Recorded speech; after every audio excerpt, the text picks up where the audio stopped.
Ya, selamat datang di channel Central Service TV atau selamat datang kembali bagi yang sudah subscribe. Bagi yang belum subscribe, silahkan tekan tombol subscribe atau beri komentar pada video-video ini mungkin. Terima kasih untuk yang sudah subscribe. Baik, pada kesempatan ini saya akan mengulas atau membedah sebetulnya ini untuk para pemula yang menggeluti dunia pertelevisian, terutama untuk service TV atau siapapun yang hobi elektronik terutama TV. Pada kesempatan ini saya akan mengulas atau membedah bagian-bagian blok pada TV Samsung LED model UA40K 6300 AK.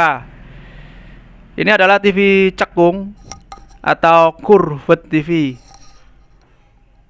Kita langsung saja lihat dalamannya. Nah, ini dalaman daripada TV seri atau model tadi. Saya akan jelaskan satu persatu bagian-bagian blok serta fungsinya masing-masing. Untuk yang pertama, yang jelas power supply.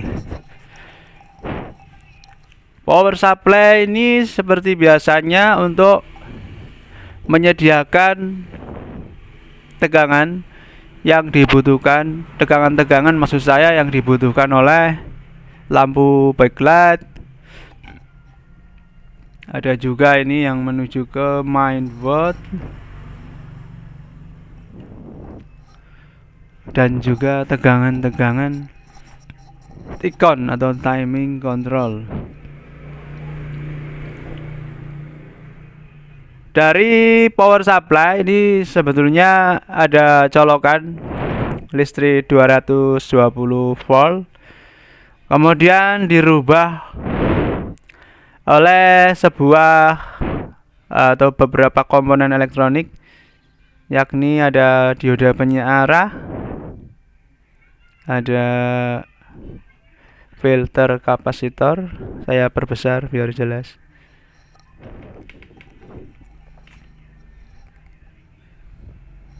Nah, ada dioda penyiarah ini untuk menyiarahkan tegangan AC menjadi tegangan DC.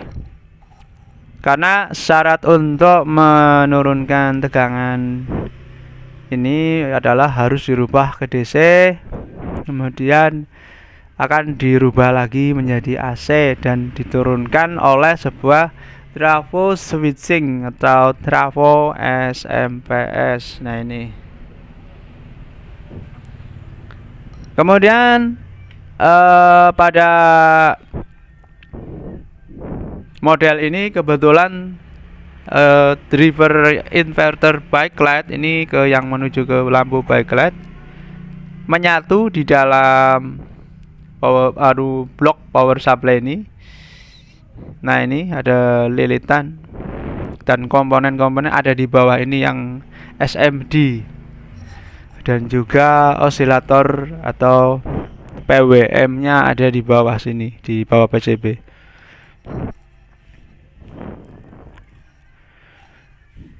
Kemudian tegangan dari power switching ini itu diturunkan sekaligus diisolasi agar tidak nyetrum atau tersengat strum di sebelah sini. Nah, ini ada garis pembatas putih yang artinya sebelah sini itu tidak nyetrum, namun sebelah sana atau dalam sini biasa disebut sebagai bagian primer itu nyetrum.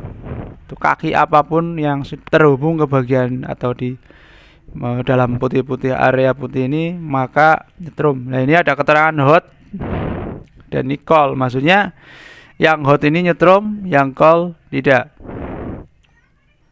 Nah, pada bagian ini ada bagian primer, ini sebetulnya ada IC di bawah, IC PWM juga untuk membangkitkan osilator. Nah, ini kemudian dikuatkan atau diolah oleh transistor FET maksud saya.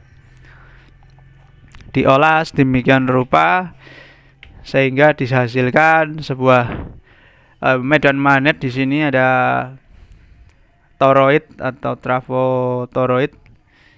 Jadi nanti tegangannya akan diturunkan di sini. Dioda penyearah ini menurunkan tegangan. Nah, di sini ada tegangan 12 volt yang untuk supply atau mensuplai bagian mainboard. Ada lagi tegangan di sini, tegangan 300 volt.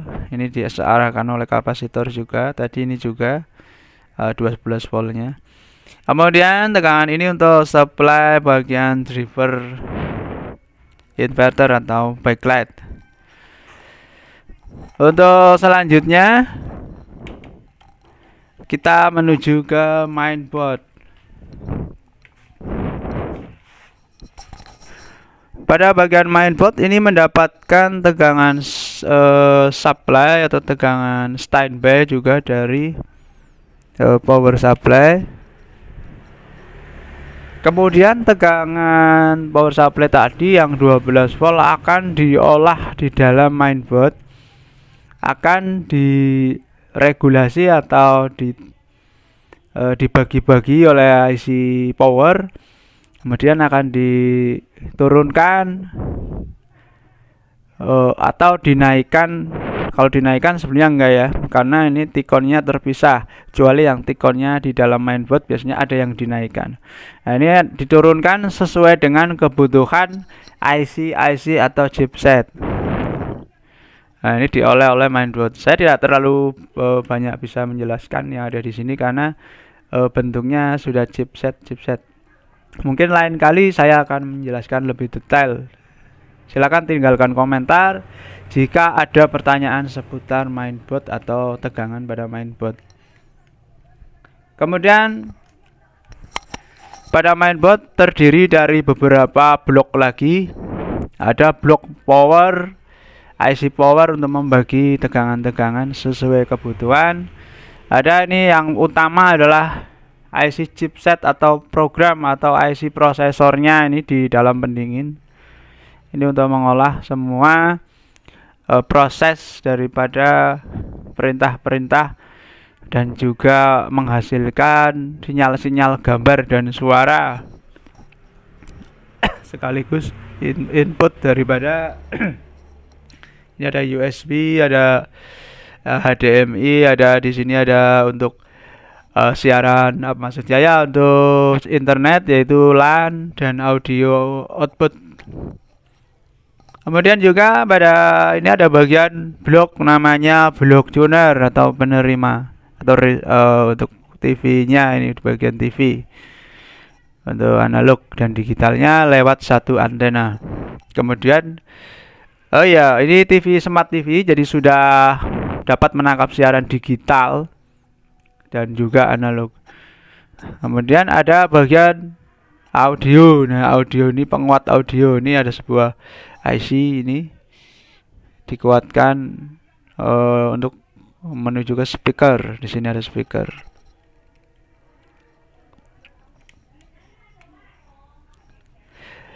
Selanjutnya kita lihat ini ada speaker R dan juga speaker L. Speaker ini ya untuk mengeluarkan suara atau audio. Selanjutnya di sini ada bagian sensor. Sensor ini untuk menerima sinyal inframerah atau perintah dari remote control. Yang perlu kita ketahui bahwa TV-TV zaman sekarang tidak menggunakan tombol manual untuk mengontrol menu, volume dan lain-lain, tapi di sini hanya menggunakan power saja, ini tombol on off saja, ini ada tandanya. Dan juga remote sensor di sini. Jadi apabila remote-nya hilang maka akan tidak bisa dioperasikan karena tidak sulit, atau kalau sekarang sudah zamannya HP Android yang bisa diinstal aplikasi remote, tapi tidak semua HP Android bisa. Selanjutnya adalah bagian ini yang paling penting pada TV smart TV, Ini namanya dongle WiFi. Saya perbesar.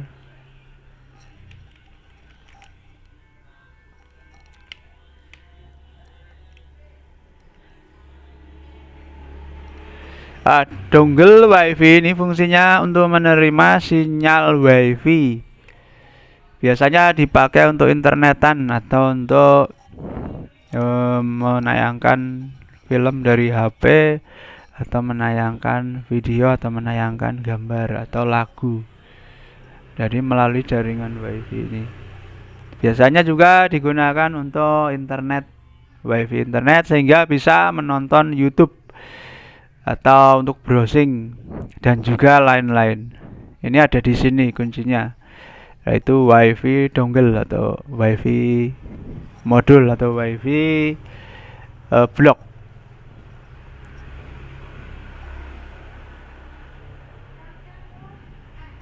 Selanjutnya di sini ada bagian PCB COF atau PCB ini untuk menaruh atau menyalurkan sinyal dari bagian timing control. Nanti saya jelaskan. Nah, ini menggunakan COF, ada 1, 2, 3, 4, 5, 6. Ada 6 IC COF.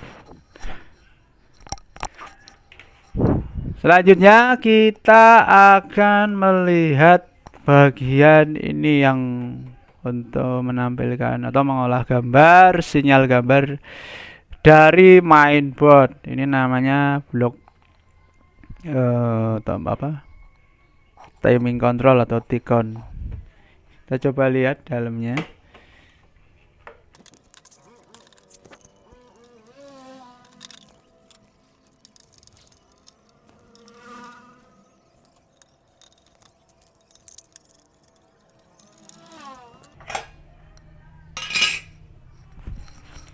Nah, di situ terlihat blok timing control, dimana ini mendapatkan sinyal sekaligus tegangan dari mainboard, dimana tegangan ini melalui kabel LVDS. Kemudian dari timing control ini mengeluarkan sinyal gambar dan sinyal picu atau sinyal pemicu untuk mengaktifkan layar atau IC COF untuk bisa menampilkan gambar pada layar. Di sini ada 2 COF, maksudnya ada 2 fleksibel karena menggunakan timing control terpisah.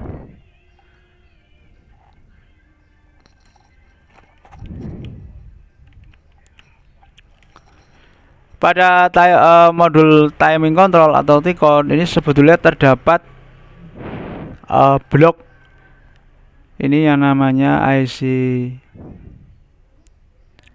program atau IC CPU. Ini untuk mengolah gambar sekaligus untuk memerintahkan bagian IC DC converter. Di sini ada DC converter, ciri-cirinya ada lilitan IC, kemudian lilitan IC, kemudian lilitan. Nah, di mana pada blok CPU ini juga untuk mengolah bagian gambar gamma, sinyal gamma. Kemudian sinyal-sinyal pemicu atau sinyal-sinyal yang untuk mengaktifkan pixel-pixel pada layar itu dari IC ini. Namanya adalah level shifter, di mana menghasilkan tegangan-tegangan sinyal yang dikontrol juga oleh IC CPU berdasarkan sinyal gambar. Misalkan sinyal gambar gelap, berarti dia memerintahkan ini untuk menonaktifkan tegangan tinggi atau VGH. Jadi dari DC-DC konverter biasanya terdapat sinyal VGH, VGL atau VCOM, VDD, AVDD dan VDD dan lain-lain. Nah, ini yang untuk masuk ke sini. Untuk masuk ke bagian IC COF. Sama ini juga, ini biasanya karena ini paralel, ada tegangannya di paralel. Kemudian selanjutnya kita menuju ke layar. Untuk layar itu biasanya panel LCD-nya ada di bawahnya ini atau di dalam ini. Kita harus membongkar. Kebetulan saya akan membongkar nanti karena ini kerusakannya mati backlightnya, jadi saya akan membongkar. Nah, di sini backlight biasanya di sebelah kanan atau sebelah atas atau sebelah bawah. Tapi pada ini di sini ada pendinginnya. Nah, ini beda, ini seng atau campuran seng. Kemudian di sini aluminium. Berarti pendinginnya ada di aluminium biasanya untuk lampu backlightnya. Jadi kemungkinan ada di sini. Di sini sampai ke atas, bawah ke atas. Jadi ada di samping. Karena ini ada pendinginnya.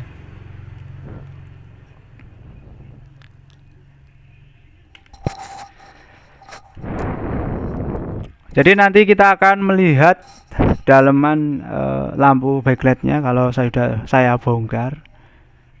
Untuk LCD-nya udah tahu, sebetulnya pada LCD ini